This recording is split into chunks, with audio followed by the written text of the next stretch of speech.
Bonjour, bonjour ou bonsoir, ça dépend à quelle heure vous allez suivre cette courte vidéo. Je trouve vraiment que l'heure est grave. C'est vrai, Jésus-Christ l'a dit, quand le Fils de l'homme viendra, trouvera-t-il la foi sur la terre? Et ce qui se passe, je suis tombée sur une vidéo qui m'a fait mal au cœur. Et une vidéo, je me dis, jusqu'où va l'aveuglement de l'homme? Jusqu'où va l'aveuglement de l'homme et jusqu'où va le fait que l'homme cherche à... Quand je parle de l'homme, je parle aussi de la femme, hein, l'homme avec un grand H. L'homme cherche à s'appuyer sur ce qui est vanité. Vanité de vanité, dit Ecclésiaste, il y a un temps pour tout. Je suis triste, en fait, j'ai la tristesse dans mon cœur. Pourquoi? Le fait de voir, au fait... Vous voyez ces hommes, je ne sais pas, peut-être il y en a des femmes aussi qui les font, qui sont pasteurs, entre guillemets, je les dirais, et qui vont chercher de la magie pour, se faire connaître, pour avoir l'argent, surtout pour avoir beaucoup de gens dans l'église, non seulement pour avoir beaucoup de gens dans l'église, mais faire de ces hommes-là les esclaves, leurs esclaves, dominer l'esprit de ces hommes-là et de ces femmes, leur dominer, que ces hommes et ces femmes deviennent, qu'ils les mettent sous leurs pieds, qu'ils fassent, qu'ils les commandent. C'est comme s'ils ont quelque part la télécommande pour télécommander ces hommes et ces femmes qui viennent pour chercher Dieu, qui viennent pour chercher la guérison, qui viennent pour chercher la solution à leurs problèmes. Ils viennent parce qu'ils ont besoin de Dieu. Mais ils arrivent quelque part où ils sont envoûtés. Vous allez voir cette vidéo où ces pasteurs, vous voyez les pasteurs avec des mouchoirs, hein? Avec des mouchoirs. Ils ont leurs mouchoirs, ce n'est pas pour s'essuyer. Et d'ailleurs, vous allez remarquer que ces mouchoirs-là, ils n'utilisent pas ça pour s'essuyer parce qu'il fait chaud là où ils sont. Mais ils ont le mouchoir pendant qu'ils ont leur micro, hein? Ça c'est juste les sabilots, avec leur micro et leur mouchoir. On le voit avec leurs mouchoirs, des mouchoirs magiques. Non seulement des gens qui ont leurs bagues là, ils ont de grosses bagues, mais aussi des mouchoirs. Et je vais vous mettre aussi les témoignages de cette dame, mais pas sur cette vidéo, une autre vidéo. Et c'est que l'autre prophète lui disait, si elle veut avoir beaucoup de gens dans son église, beaucoup de gens. Elle lui a demandé, si tu as des bagues? Oui, j'ai des bagues. Elle lui a dit, choisis une des bagues. Je vais vous laisser vous suivre. Là, ça sera une autre vidéo. Mais là, nous sommes en train de parler de cet homme avec son mouchoir magique qui a envoûté tout le monde. Et comment les gens sont sortis de l'église. Et comment les gens ont commencé à brouter l'herbe. Toutes ces personnes-là, vous avez brouté l'herbe. Après, quand vos esprits sont revenus à vous, quand vous avez regardé, vous vous êtes regardé dans les vidéos, vous n'avez pas eu pitié de vous-même. Vous n'avez pas eu pitié de ce que vous avez été manipulé. Et si vous avez cherché la délivrance, parce que vous avez besoin de la délivrance. En fait, c'est que cet homme-là, ce qu'il a fait de vous, vous êtes devenus ses chèvres à lui. Il vous a manipulé parce que lui, il veut se faire connaître. Et toi qui manipules avec ton fouloir, ton mouchoir magique, tu as manipulé les gens. Les gens sont allés brouter l'herbe. Après, toi, tu as gagné quoi? Toi, tu as gagné quoi? Tu as gagné quoi? Le fait que les gens sont venus à l'église, le fait que tu as fait brouter l'herbe aux personnes que Dieu a créées à son image, à sa ressemblance. Toi, ça te donne quoi? La gloire? Non, ce n'est pas une gloire, c'est une honte. Honte à toi. Et voilà l'enfer, la porte de l'enfer aussi qui est ouverte pour toi. À moins que tu te répandes. Jésus-Christ te dira, éloigne-toi de moi. Toi qui commettais l'iniquité, je ne t'ai jamais connu. Parce que tu as un mouchoir magique. Et par ces mouchoirs magiques, tu ridiculises l'homme que Dieu a créé. Tu ridiculises l'image de Dieu sur la terre. Tu amènes l'image de Dieu, tu les compares à la bête. Tu amènes l'image de Dieu brouter l'herbe. Oh, pitié! Pitié, pitié, Seigneur, garde ton peuple. Garde tes enfants, Seigneur. Pitié, Seigneur Jésus. Aie pitié, Seigneur Dieu de gloire. Et toi, l'autre là qui vient avec les ballons à l'église, avec les ballons, alors si quelqu'un vient, tu appelles quelqu'un et puis la personne tombe. Avec les ballons, la personne tombe. Tu as gagné quoi? Tu as gagné quoi? Qu'est-ce que tu as fait de ces personnes qui tombent? Tu fais quoi de ces personnes? Tu fais juste un geste. Toutes les personnes dans l'église tombent. Après, ces personnes-là vont vont t'apporter quoi? Toi, tu as gagné quoi? Juste les spectacles que tu as fait. Mais tu penses aux conséquences quand Jésus-Christ revient? Tu penses aux conséquences si Jésus-Christ venait pendant ce temps-là où tu es en train de faire les spectacles dans l'église? Ma maison sera appelée une maison de prière, pas une caverne de voleurs. Aujourd'hui, l'église est devenue une caverne de voleurs. Une caverne de sorciers, une caverne d'occultistes, avec des bagues magiques, avec des mouchoirs magiques, avec des bibles magiques. Ma maison sera appelée une maison de prière et pas une caverne de voleurs, pas une caverne de théâtre, des comédiens, des gens qui viennent pour faire du théâtre. Vous faites tomber tout le monde et puis tu rigoles parce que tout le monde est par terre. Toi-même, tu gagnes quoi? Et les gens qui suivent, les gens des fois racontent, au fait, là-bas si tu vas, les gens tombent, les gens tombent, les gens tombent. Oui, les gens tombent. Et quand les gens tombent, après, qu'est-ce qui se passe dans la vie de ces personnes? Qu'est-ce qui change dans la vie de ces personnes? Est-ce que leurs maladies partent? Est-ce que leurs problèmes s'en vont? Est-ce que ces personnes-là, le fait qu'ils sont tombés, ils sont très attachés au Seigneur parce qu'ils sont tombés? Ces personnes-là s'attachent à Dieu plus qu'ils étaient avant? Leur vie spirituelle change parce qu'ils sont tombés. On a vu des campagnes d'évangélisation. Moi, je suis du Congo. J'en ai vu des campagnes d'évangélisation. J'ai participé moi-même aussi. J'ai participé à ces campagnes d'évangélisation parce qu'au fait, c'est quelqu'un qui vient, qui fait une campagne d'évangélisation. Je vais pour prier. Mais je voyais pendant cette prière-là comment les gens tombaient. Et les gens disaient là-bas, les gens tombent. Mais je l'ai dit devant Dieu. Je n'ai pas vu un de ces pasteurs-là, moi, me faire tomber. Peut-être je suis passé prier aussi comme les autres. Et ceux qui tombent comme ça, c'est parce que vous avez un esprit faible, ou ceux qui tombent comme ça parce que vous êtes envoûtés, vous êtes possédés ou comment. Mais les problèmes, au fait, les gens là qui tombent sont abandonnés à eux-mêmes. On ne voit pas, il y a des campagnes d'évangélisation, il y a des intercesseurs qui sont bien organisés. Et puis quand quelqu'un tombe, on va prier pour la personne. Mais quand c'est tout le monde qui tombe sur la chaise et puis les prédicateurs ils commencent à rigoler. Ça, c'est du théâtre. Ou un enfant qui prend sa veste, un gamin de 10 ans, je pense, qui prend sa veste et qui enlève et qui jette, les gens tombent et puis il rigole avec son père, je pense, parce qu'ils sont habillés pareil. Mais dans la vidéo que je vais vous montrer, il n'y a pas ces jeunes hommes-là, mais il y a ces gens qui broutent l'herbe.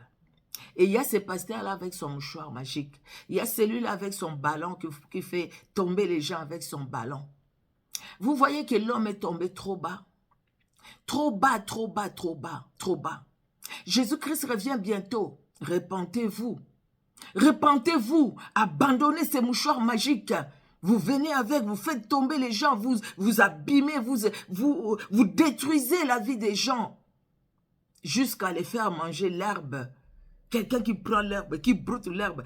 Pendant qu'il est en train de brouter l'herbe, au fait, ce n'est plus elle. Ce n'est plus elle la personne. C'est un animal en elle. C'est l'animal qui broute l'herbe, la chèvre peut-être. C'est l'animal en elle. Donc cette personne-là, par son mouchoir, il a invoqué les esprits des animaux-là qui rentrent dans ces personnes et qui les fait pousser dehors. Il commence à brouter l'herbe, à manger l'herbe, à manger l'herbe, à manger l'herbe. Vous avez mangé l'herbe, ça fait cette vidéo-là, ça date. Dites-nous. Dites-nous, faites des émissions. Dites-nous que vous avez mangé l'herbe et puis voilà la solution que vous avez dans votre vie. Voilà ce qui est parti dans votre vie. Voilà comment votre vie a changé. La maison de Dieu n'est pas une caverne de voleurs. Mais ce que nous voyons aujourd'hui, ça fait triste, non? On voit que les faux dominent sur les vrais. Et pourtant, il y a des vrais pasteurs. Des vrais serviteurs, de vraies servantes de l'Éternel. Que Dieu, dans son amour, garde et nous garde et nous visite, afin que nous demeurions dans les vrais. Et si nous sommes dans les vrais, Dieu ne permettra même pas que nous allions dans les endroits pareils. Peut-être qu'on a été invité, mais dès qu'on arrive, tout de suite, on va ressentir que non, ce n'est pas ma place. Le Saint-Esprit te dira, sors du milieu d'eux, parce que tu n'es pas là où moi je suis honoré. Tu n'es pas là où Jésus-Christ est honoré. tu sortiras. Tu ne vas pas rester qu'on puisse prendre ton esprit. Au fait, ce monsieur-là, avec son mouchoir, il a pris les esprits de toutes ces personnes. Il les a mis quelque part pour que ces personnes-là puissent les servir. Tu es là, tu es chez toi. Tu es chez toi, mais tu sers quelqu'un parce que tout simplement, tu y es allé dans cette église qui est tout simplement une caverne de voleurs spirituels. Des voleurs spirituels. Ceux qui volent les étoiles des autres, ceux qui volent l'intelligence, ceux qui volent la sagesse, ceux qui volent le mariage, ceux qui volent la maternité, ceux qui volent le travail. C'est là où vous êtes allés. Vous devez chercher la délivrance. Parce que Dieu seul, Jésus-Christ seul est capable de restaurer vos vies. Oh, quelle tristesse! Quelle tristesse! Quelle tristesse! C'est l'homme qui a été créé, l'homme créé à l'image et à la ressemblance de Dieu. Oh mon Dieu! Qui est ce grand Dieu? Qui est ce grand Dieu, ce puissant Dieu? Les papas de Samson, il dit, nous avions vu, c'est l'ange de l'Éternel, nous avions vu Dieu et nous n'allons pas vivre. Et sa femme dit, non, Dieu ne nous fera pas du mal, sinon il n'allait pas accepter l'offrande que nous lui avions offerte. Élie a dit pareil, qui pouvait voir Dieu, qui peut voir Dieu et vivre. C'est Dieu grand et redoutable. C'est lui qui a créé les cieux et la terre. Mais où est partie la crainte de ces grands dieux? Pourquoi vous faites ça à l'église du Christ? Pourquoi vous faites ça au corps du Christ? Pourquoi vous êtes allés chercher vos mouchoirs magiques et vos bagues magiques? Gardez ça pour vous. Vous détruisez les peuples de Dieu. Vous détruisez les âmes qui viennent vraiment chercher les secours auprès de Jésus-Christ. Et ils se disent, je vais vers cet homme de Dieu, je vais à l'église, un peu comme cette veuve est allée trouver Élisée pour trouver la solution pour que ses fils ne soient pas amenés en captivité, ne soient pas amenés à l'esclavagisme, ne deviennent pas esclaves de ces créanciers qui venaient réclamer l'argent que son mari avait emprunté. Mais cette femme est allée voir Élisée, la veuve, elle a eu la solution. Parce que Élisée, l'envoyé de Dieu, il cherche la gloire de Dieu et que les âmes soient sauvées. Élisée, Dieu va lui donner la solution par Élisée. C'est comme la veuve de Sarepta quand son fils est mort. Il a vu Élie. Et voilà que son fils est revenu à la vie. La veuve de Naïn, Jésus-Christ qui rentre à la porte, qui voit ce cortège qui va pour enterrer ce fils unique de cette veuve. Jésus-Christ a arrêté les cortèges de la mort. Il a donné la vie. Donc c'est ça, les gens vont à l'église, c'est pour la vie, parce que à l'église, c'est l'assemblée des rachetés, pour que nous puissions adorer Dieu, honorer Dieu, l'écouter nous parler dans sa maison, qui est une maison de prière. Mais si aujourd'hui, dans l'église, il y a des spectacles, comme ces spectacles-là que nous allons voir, c'est triste. C'est vraiment triste et nous sonnons juste une sonnette d'alarme pour dire, papa, maman, avant d'aller dans une église, même si on t'a invité, Jésus-Christ est vivant, dis lui-même 2 mots.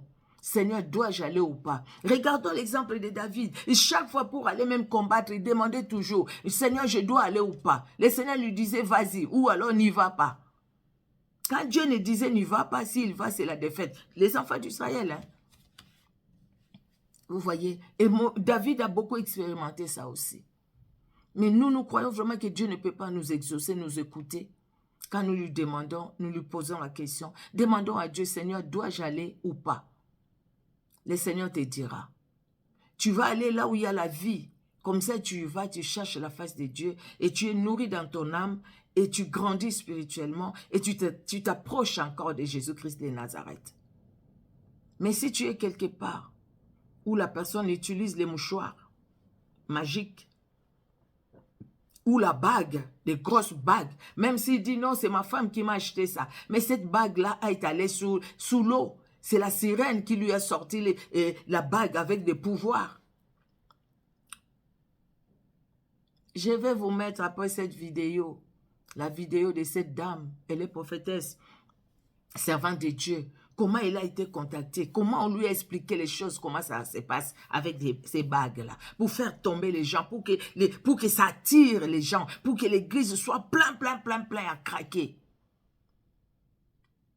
Vous allez des endroits où le pasteur même vous dit qu'il sort de son corps. Mais tu es encore là. Et le pasteur dit, il sort de son corps, il peut venir en Europe, il peut aller partout où il veut, et sans payer les billets, parce qu'il peut sortir de son corps. Cette théorie de sortir de son corps, et ça c'est faire de l'église une caverne de voleurs spirituels. Seigneur Jésus, la crainte de Dieu est partie où? Tout ce que nous faisons sur cette terre passera pour un court temps. Jésus-Christ revient bientôt. Peut-être ce soir, peut-être cette nuit. Peut-être pendant que tu seras en train de suivre cette vidéo. Mais ton âme, tu passes où l'éternité? Toi avec tes mouchoirs magiques, tu passes où l'éternité? Toi avec tes bagues magiques, tu passes où l'éternité? Tu sais qui tu es. Tu sais dans quelle maison tu es rentré. Tu sais là où dans quelle loge tu es parti.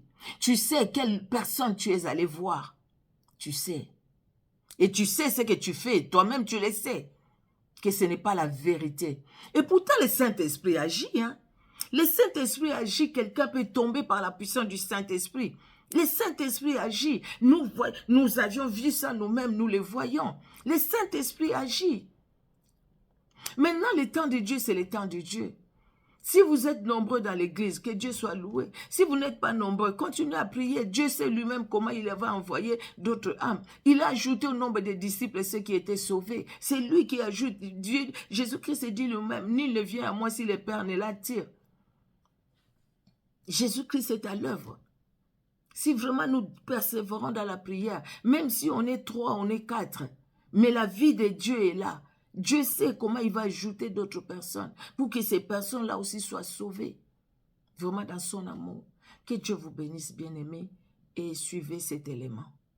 Soyez bénis, soyez prudents, et que le Saint-Esprit nous conduise dans son amour. Amen. Il m'a aimé, il a porté mes péchés. Allô, peuple de Dieu, j'espère que ça va.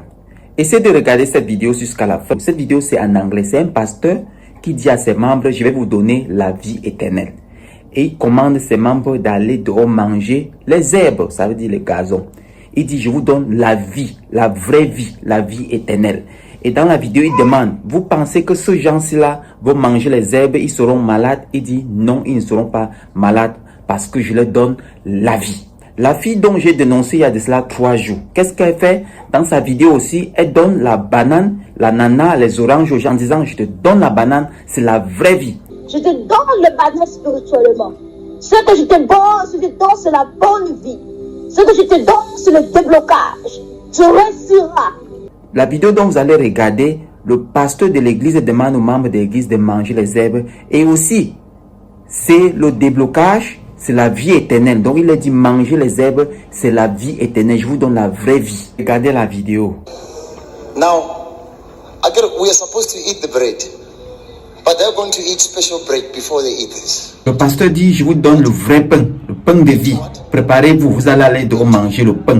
Et les membres là, vous voyez un peu comment ils s'agitent là, à cause des esprits mauvais, parce que tous ces gens qui sont là, ils sont hypnotisés. Vraiment, il faut prier pour l'église. Les choses terribles se passent. Observez. Be quiet. Okay, go and eat. Go and eat. Go eat outside. Go, quickly. Donc, comme vous voyez là, le pasteur dit, allez dehors, manger, je vous donne la vie éternelle, la nourriture. Donc, lui, il est le berger. Maintenant, là, il est en train de donner la vie éternelle à ses brebis. Donc, ils sont sortis, ils sont là en train de se nourrir la vie éternelle. Vous vous demandez pourquoi tout ça arrive. Parce que beaucoup de chrétiens que vous voyez là, je vais dire chrétiens, ils ne sont même pas des chrétiens. Ils ne veulent pas Jésus. Ils veulent les miracles. Donc ils veulent aller dans les églises qu'on va leur dire, il faut manger le serpent. Il faut manger la banane. Reçois la banane, la vie éternelle. Reçois l'orange. Je ne sais pas quoi. Ils ont des choses horribles. Dans certaines églises, manger même le serpent. Certains Déshabillez-vous. Tout ça là, à l'église. Voici un pasteur qui donne la vie éternelle à ses brebis. Vous voyez un peu, voilà, ce sont ces brebis là, les bons brebis là-bas. Ils mangent bien. Vous voyez un peu, non? C'est ça. Et quand tu viens parler, les gens disent que non, c'est la prophétesse. Ne parle pas de notre prophétesse, ne parle pas des faux pasteurs. Voici ce qu'ils sont dans un effet. Vous allez peut-être dire pourquoi Dieu ne les dénonce pas. Nous, on est là pour les dénoncer. Est-ce que vous nous suivez? Regardez nos vidéos. Quand on poste nos vidéos, combien de personnes regardent? Mais regardez, allez sur les chaînes de ces gens-là. Vous allez voir des millions de gens sur ça. La Bible dit qu'ils ont la démangeaison. Ils n'aiment pas la vérité. Au fait, ils veulent toujours qu'on les dise, regarde, ce n'est pas toi. Tu vois un peu, c'est le sorcier. Ok, utilise ce mouchoir-ci là. C'est ton ami. Mange l'herbe, mange le savon, bois l'huile. Vois un peu. Le problème est sur les canapés. Le problème c'est sur tes chaussures, ta chevelure, la coiffure que tu mets. Surtout, ne te repens pas. Tu n'as rien à faire. Ce n'est pas. Tu es dans ton bon droit. Surtout, ne donne pas ta vie à Jésus. Regarde, la banane là, c'est la vie éternelle. L'orange, c'est la vie éternelle. Les fleurs, c'est la vie éternelle. Donc, quel est le résultat? Ça produit ce que vous voyez là. Et regarde, ils mangent bien. Donc l'église, c'est le football. Le pasteur vient avec un ballon de football. Il commence à jouer. Tu viens, tu veux toucher le ballon, tu tombes, il détruit le ballon pour te délivrer. C'est la comédie. Et les gens sont là, ils sont là bien confortables. Quand tu leur dis, n'allez pas là-bas, ils vont t'insulter. Ils vont te traiter de tout. Écoute, regarde, je ne veux l'argent de personne. Je ne veux même pas que vous m'appelez prophète ou pasteur. Je ne veux pas. Tout ce que je veux, lisez la parole de Dieu, suivez Jésus. Si vous faites ça, moi je n'ai pas de problème à vous. Je ne veux pas dénoncer les faux pasteurs. Moi je suis là. Mon rôle, c'est de vous montrer le bon chemin. Le chemin, c'est Jésus seul qui sauve. Il est la vie éternelle. La banane n'est pas la vie éternelle. L'orange n'est pas la vie éternelle. Les gazons, les herbes qui mangent là, n'est pas la vie éternelle. L'eau bénie n'est pas la vie éternelle. La sorcellerie, tout ça n'est pas la vie éternelle. La seule personne qui donne la vie éternelle, c'est Jésus-Christ. Repentez-vous, aimez la vérité. Chrétien, si tu sais que ta vie là, tu es dans le mensonge, tu es dans le, je ne sais pas dans quoi, tu es mêlé à des choses tordues, que tu sais que ce n'est pas droit. Ce n'est pas ces choses qui vont te délivrer. Dis, Seigneur Jésus, je reconnais, je suis pécheur, viens dans ma vie. Repends-toi, tourne-toi vers Dieu, demande-lui pardon, il va te pardonner. Tu auras la vie. Lis la parole de Dieu et suis ce que la parole de Dieu dit. Ne va pas dans les endroits où on va te parler des choses que tu veux entendre. Non. Voilà pourquoi Dieu ne délivre personne là-bas. Et vous allez même dire pourquoi Dieu laisse ça. Dieu a envoyé ses vrais serviteurs. Ils sont pleins là d'or. Ils dénoncent chaque jour. Est-ce que vous écoutez? Vous voulez qu'on fasse comment? Repentez-vous. Regardez ce qui se passe. Je suis désolé. Tout ce que vous voyez ici là, ça c'est la délivrance. Le pasteur te délivre soit avec sa tête. Ils ont les épées de délivrance. On te tape, comme ça tu serais fort spirituellement. Ou bien on te donne l'épée. Comme ça cette épée là, ça va te rendre fort. Alors que nous savons, c'est quand tu te soumets à Dieu. Tu obéis à sa parole. Et la gloire de Dieu c'est quoi? Prêcher la repentance. Amener les gens à connaître le seul vrai Dieu. Marcher honnêtement dans la justice. C'est ça l'évangile. Donc tout ça n'est pas l'évangile. Ne vous laissez pas tromper par tous ces faux pasteurs. Ce sont tous des faux prophètes, des faux prophétesses.